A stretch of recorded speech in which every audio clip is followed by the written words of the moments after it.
Hallelujah, जय मसीह की। परमेश्वर का वचन पढ़ने के लिए हम यूहन्ना रचित सुसमाचार उसका 3रा अध्याय और 3रे वचन पे ध्यान देंगे कि परमेश्वर का वचन इस तरह से कह रहा है कि मैं तुमसे सच सच कहता हूँ कि यदि कोई नए सिरे से न जन्मे तो परमेश्वर के राज्य को नहीं देख सकता। परमेश्वर अपने इस वचन के पढ़े जाने और सुने जाने पर आशीष दे। प्रिय भाइयों बहनों, मैं यहाँ इतना ही कहना चाहूँगी, जबकि निकोदेमुस एक उम्रदार व्यक्ति है और उससे प्रभु यीशु मसीह ये बात कह रहे हैं कि तुझे नए सिरे से जन्म लेना है। हम जानना चाहते हैं कि हम कहना चाहते हैं कि हमें नए जन्म का अर्थ क्या है। हम देखते हैं कि हम एक तो हमारा पृथ्वी शरीर के द्वारा जन्म लेना है और दूसरा है हमारा आत्मा में जन्म लेना। जब तक हम आत्मा में जन्म नहीं लेते तो हम प्रभु के राज्य को नहीं देख सकते। इसलिए हमें अपने विचारों को, अपने आत्मा को और अपनी तमाम मन परिवर्तन हमें हमारे जीवन को करना है, तब हम प्रभु के उस राज्य को देख सकते हैं।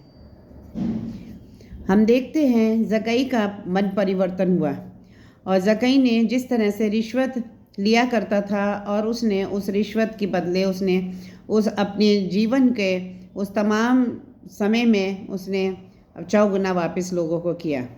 देखते हैं कि पतरस ने अपने भाषण के द्वारा उसने लोगों के जीवन को बदला और लोगों ने बपतिस्मा 3000 लोगों ने बपतिस्मा लिया और उनके जब मन परिवर्तन हुए तो उन्होंने अपनी संसारिक चीज़ों का लालच न करके उस प्रॉपर्टी को बेचकर उसका जो धन था वो प्रेरितों के चरणों में डाल दिया। परमेश्वर चाहता है कि हम जानते हैं कि वो इतना बड़ा निकोदेमुस होने के बावजूद भी वो उन बातों को, नए जन्म को नहीं समझ पाया। हम भी इसी तरह से हैं, इस संसार में रहते हैं और हम नए जन्म को नहीं समझ पाते। और अगर हम नए जन्म को नहीं समझ पा रहे तो हम प्रभु के राज्य को या स्वर्ग राज्य को नहीं देख पाएंगे। इसलिए प्रभु चाहता है कि हमें समझना है कि हमारा नया जन्म हुआ कि नहीं हुआ और हमें नए सिरे से जन्म लेना है। हमें अपने मन परिवर्तन करना है, हमने अपने विचारों का परिवर्तन करना है और अपने जीवन को प्रभु के समर्पित कर देना है। जिस तरह से प्रेरितों ने अपनी संसारिक वस्तु का लोभ लालच नहीं किया, वैसे ही हमें ये संसारिक शरीर को हमें लालच नहीं करना है।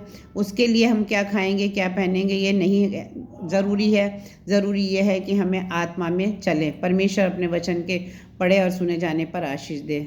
आमीन।